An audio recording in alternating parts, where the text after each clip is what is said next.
बिस्मिल्लाहिर्रहमानिर्रहीम। अस्सलाम वालेकुम स्टूडेंट्स। स्टूडेंट्स, बात करेंगे एमजीटी 613 के लेसन नंबर 39 से ऑनवर्ड सप्लाई चेन मैनेजमेंट।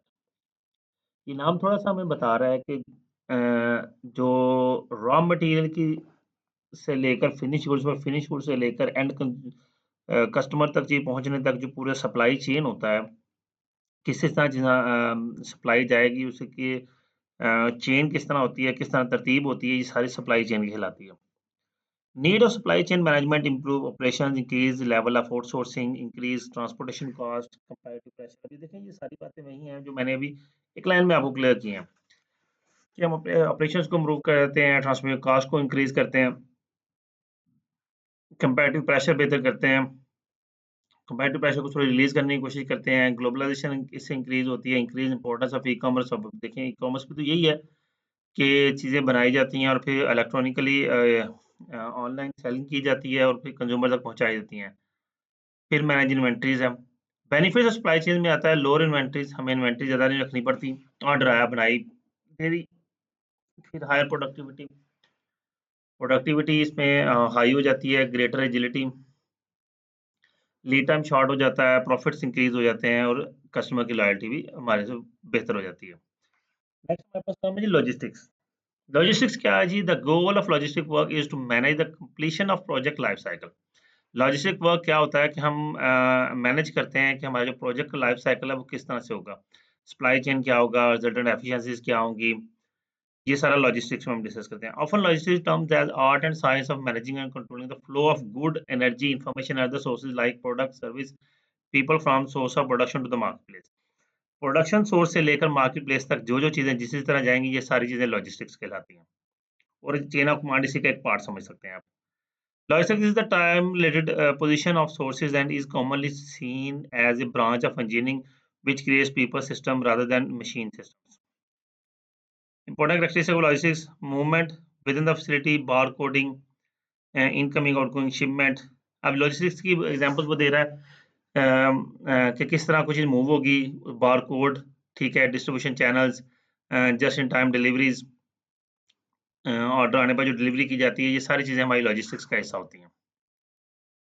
तो शिपिंग इवैल्यूएटिंग शिपिंग अल्टरनेटिव्स में हमारे पास लॉजिस्टिक्स क्या कहता है, ठीक है, ये जी a situation that arises frequently in some businesses in making choice between quicker shipping alternatives such as overnight or 2-day air and slower but cheaper alternatives। हम सस्ते और चीपर अल्टरनेटिव्स को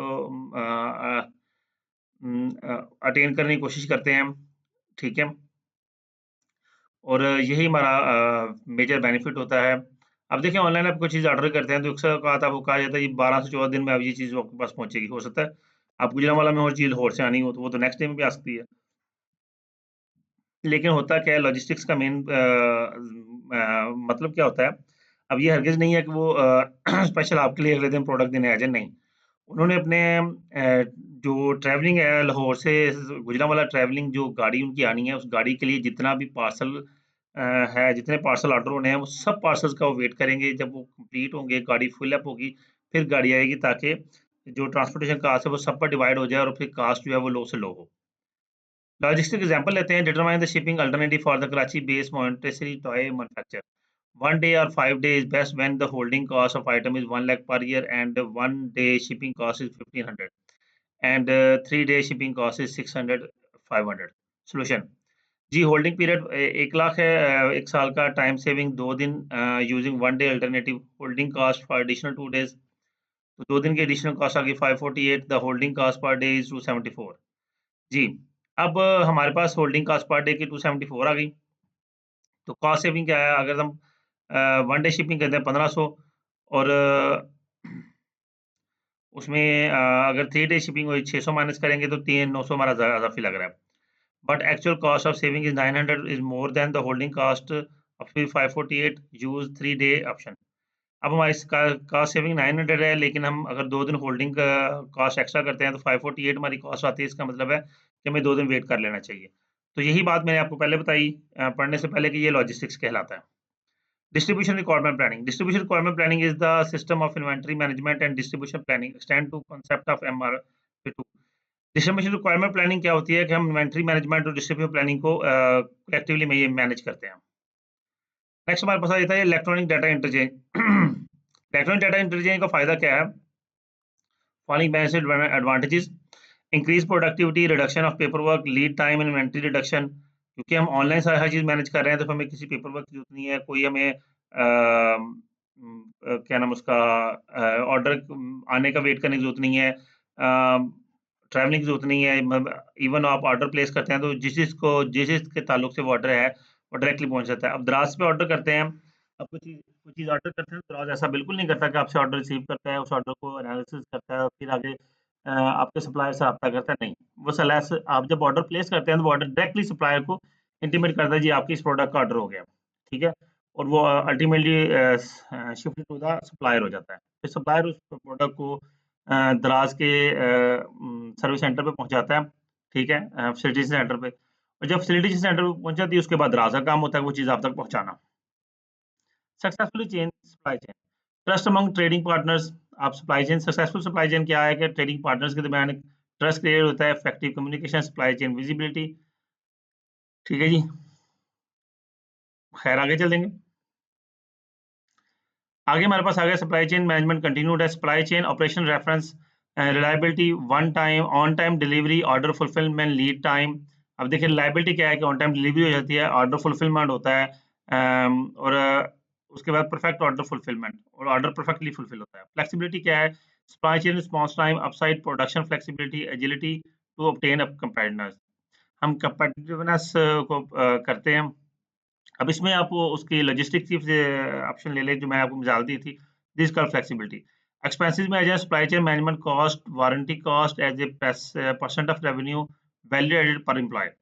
ये जी थोड़े से एक्सपेंसेस हमारे इंक्रीज होते हैं सप्लाई चेन के हवाले से, क्योंकि हमें कई चीज़ें अडॉप्ट करनी पड़ती हैं, लेकिन अल्टीमेटली हमारी जो सेल होती है वो इंक्रीज होने की वजह से हमारे ये एक्सपेंसेस जो है वो कवर अप हो जाते हैं।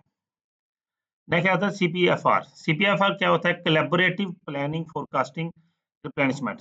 इसको इतना ही ध्यान में रखें, ये नाम जो है इसका जो है कोलैबोरेटिव प्लानिंग फोरकास्टिंग रिप्लेनिशमेंट, ये आपका MCQs है, इसको अच्छे से याद कर लीजिएगा। नेक्स्ट हमारे पास आ जाएगा जी supply chain performance drivers. Supply chain में क्वालिटी, कॉस्ट, फ्लेक्सिबिलिटी, वेलोसिटी और कस्टमर सर्विस, ये 5 हमारे परफॉर्मेंस ड्राइवर्स हैं, ठीक है, सप्लाई चेन के। कि हम क्वालिटी पर फोकस करते हैं, कॉस्ट पर, फ्लेक्सिबिलिटी अल्टीमेटली होती है, ठीक है, वेलोसिटी जल्द से चीज़ पहुँचाना, और फिर कस्टमर सर्विस। वेलोसिटी क्या होती है? 2 तरह की होती है जी, एक इन्वेंटरी वेलोसिटी, एक information velocity. Inventory velocity rate at which inventory goes through the supply chain. कितनी देर में इन्वेंटरी जो है सप्लाई चेन से गुजर के, यानी कि मटेरियल से लेकर फिनिश गुड फिर कस्टमर तक पहुंचना, ये इन्वेंटरी वेलोसिटी है। कितने दिनों में ये मामला सारा कंप्लीट हुआ। इन्फॉर्मेशन वेलोसिटी क्या है? The rate at which information is communicated in the supply chain. Supply chain के अंदर इन्फॉर्मेशन कितनी देर में कम्युनिकेट होती है, इसको इन्फॉर्मेशन वेलोसिटी कहते हैं। नेक्स्ट हमारे पास आता है सप्लाई चेन एंड ड्रॉबैक्स। कुछ उसके बेनिफिट्स आते हैं, कुछ ड्रॉबैक्स आते हैं, इसको आप लोगों ने खुद रीड करना है। Critical issues, technology management, benefit, risk. खैर जी काम की बात पे आते हैं जी। नेक्स्ट हमारा शेड्यूलिंग है, ये इंशाल्लाह नेक्स्ट क्लास में डिस्कस करेंगे। खैर अभी जो लास्ट जितने भी लेक्चर्स हैं ना, ये आगे 41 से भी ऑनवर्ड सिर्फ हमने इनकी जो चंद डेफिनेशंस हैं उनको डिस्कस करना है, बाकी डिटेल में नहीं जाना। 41 से 45 अगली क्लास में डिस्कस करेंगे सारे लेक्चर्स ही, जो डेफिनेशंस हैं, एक दो न्यूमेरिकल हैं इसमें, वो भी साथ ही डिस्कस करेंगे जी। स्टूडेंट्स उम्मीद करता हूँ ये लेक्चर आपके लिए अंडरस्टैंडिंग होगा। वीडियो को लाइक कीजिएगा, कमेंट कीजिएगा, अपना ख्याल रखिएगा। अल्लाह हाफिज़।